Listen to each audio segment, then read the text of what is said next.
நான் doctor Nirmala, surgeon gynaecologist, Royal care super speciality hospital, Neelambur, Coimbatore. இன்னைக்கு நம்ம பார்த்தீங்கன்னா கழுத்தில் வரும் கட்டிகளை பற்றி நம்ம பார்க்கலாங்க. அதில் சாதாரண கட்டிகளும் இருக்குது, கேன்சர் டைப் ஆஃப் கட்டிகளும் இருக்குது, தைராய்டு கட்டிகளும் இருக்குது. அதில் பொதுவாக வர்றது நிணநீர் கட்டிகள் அதாவது லிம்ஃப் நோட் என்லார்ஜ்மெண்ட்னு சொல்லுவாங்க. அது பல காரணங்கள்னால வரலாம். ஒன்று இன்ஃபெக்ஷன்னால வரலாம், காதுலேயோ இல்லை தொண்டையிலேயோ ஏதாவது இன்ஃபெக்ஷன் இருந்தாலும் வரலாம், அல்லது பல்லில் ஏதாவது சொத்த பல் இருந்தால் கூட வரலாம். ஆனால் அந்த நிணநீர் கட்டிகள் வந்துருச்சுன்னா நம்ம அது என்னன்னு பார்த்துக்கணும். ஏன்னா அது சம்டைம்ஸ் ஈவன் கேன்சரா, லிம்ஃபோமான்னு சொல்லுவாங்க, அந்த மாதிரி ஒரு கேன்சரா கூட இருக்கலாம். சில பேர்த்துக்கு வலியோட இருக்கும், சில பேர்த்துக்கு வலி இல்லாமல் இருக்கும். ஆனால் வலி இல்லைன்னா பேஷண்ட்ஸ் அதை இக்னோர் பண்ணிடுறாங்க. பட் வலி இல்லாத கட்டி தான் ரொம்ப பிரச்சனையான கட்டி. அதனால உடனே அதுக்காக மருத்துவரை அணுகி அதையே உரிய பரிசோதனைகள் செஞ்சு கொள்ளணும். மேலும் பார்த்தீங்கன்னா தைராய்டு கட்டிகள் பொதுவாக வர்றது. சில பேஷண்ட் சொல்லுவாங்க, எனக்கு தைராய்டு இருக்குங்க மேடம். தைராய்டுங்கிறது எல்லாத்துக்குமே இருக்கிறது தான். ஆனால் அது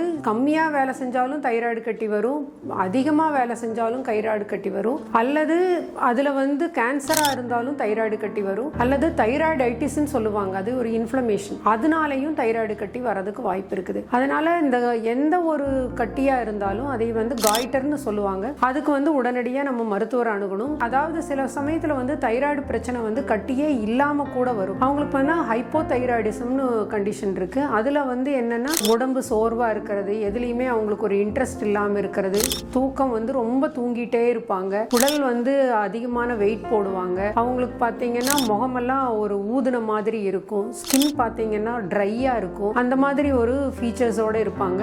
எல்லாத்துலயும் ஸ்லோவா இருப்பாங்க. ஃபீமேல்ஸ் பாத்தீங்கன்னா அந்த மாதிரி ஹைப்போதைராய்டிசம் இருக்கிறவங்க ஃபெர்டிலிட்டி இஷ்யூஸ் இருக்கும். மோர் ஓவர் அவங்களுக்கு பீரியட்ஸ் அதிகமா போகும். இந்த மாதிரி பிரச்சனைகளும் வரதுக்கான வாய்ப்பு இருக்குது. அந்த மாதிரி இருக்கும்போதும் உடனே டாக்டர் அணுகணும். அதே மாதிரி ஹைப்பர் தைராய்டிசம்னு ஒரு கண்டிஷன் இருக்கு. அதாவது அந்த தைராய்டு சுரப்பி அதிகமா வேலை செய்யறதுனால வர்றது. அதிகமா வேலை செய்யும் போது என்ன ஆகுன்னா அவங்க ரொம்ப ஒரு ஆன்சைட்டி, அதாவது ஒரு படபடனே எப்பவுமே இருப்பாங்க. அவங்க ஹார்ட் ரேட் பாத்தீங்கன்னா அதிகமா இருக்கும், தூக்கம் இல்லாம இருப்பாங்க, அவங்களுக்கு நல்ல பசி ஆகும், பட் வெயிட் ஏறாது. இன்க்ரீஸ்ட் மெட்டபாலிக் ரேட் இருக்கிறதுனால அவங்களுக்கு பசி நல்லா ஆகும், பட் வெயிட் கூடாது. ஃபீமேல்ஸுக்கு பார்த்தீங்கன்னா பீரியட்ஸ் வராமல் இருக்கும். இந்த மாதிரி தொந்தரவுகள் எல்லாம் வர்றதுக்கு வாய்ப்பு இருக்குது ஹைப்பர் தைராய்டிசம்ல. அது மாதிரி இருக்கும்போதும் மருத்துவரை உடனே அணுகணும். அதே மாதிரி தைராய்டு மெலிக்னன்சின்னு பார்த்தீங்கன்னா கேன்சர் டைப் ஆஃப் கட்டிகள். அது வெறும் லிம்ஃப் நோடோட மட்டுமே வரும், இல்லைன்னா தைராய்டு கிளாண்டு என்லார்ஜ் ஆகி இருக்கலாம். அவங்களுக்கு பிரஷர் சிம்டம்ஸ் இருக்கும். அது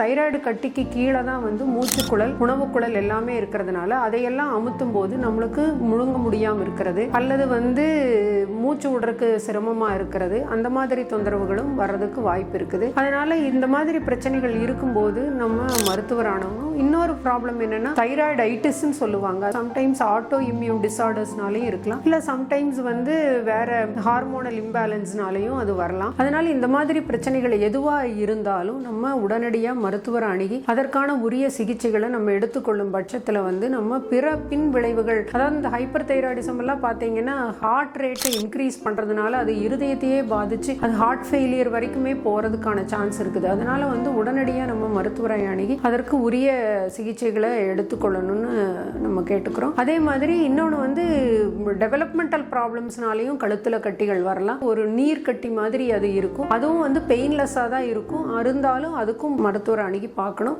இன்னொன்று பார்த்தீங்கன்னா உமிழ்நீர் சுரப்பிகள் இருந்து, அதாவது சப்மாண்டிபுலர் கிளாண்டு, பரோட்டிட் கிளாண்டு நல்லா இருக்கு, அதுல இருந்து சப்லிங்குவல் கிளாண்டு, அந்த மாதிரி கிளாண்ட் உமிழ்நீர் சுரப்பிகள் இருந்தும் கட்டிகள் வரலாம். அதையும் நம்ம உடனடியா தாடைக்கு கீழே கட்டி இருந்ததுனாலோ காதுக்கு கீழே கட்டி இருந்ததுனாலோ அதையெல்லாம் உடனடியா நம்ம மருத்துவரை அணுகி ட்ரீட்மெண்ட் எடுத்துக்கணும்னு நாங்கள் இந்த நேரத்தில் கேட்டுக்கிறோம். தேங்க்யூ.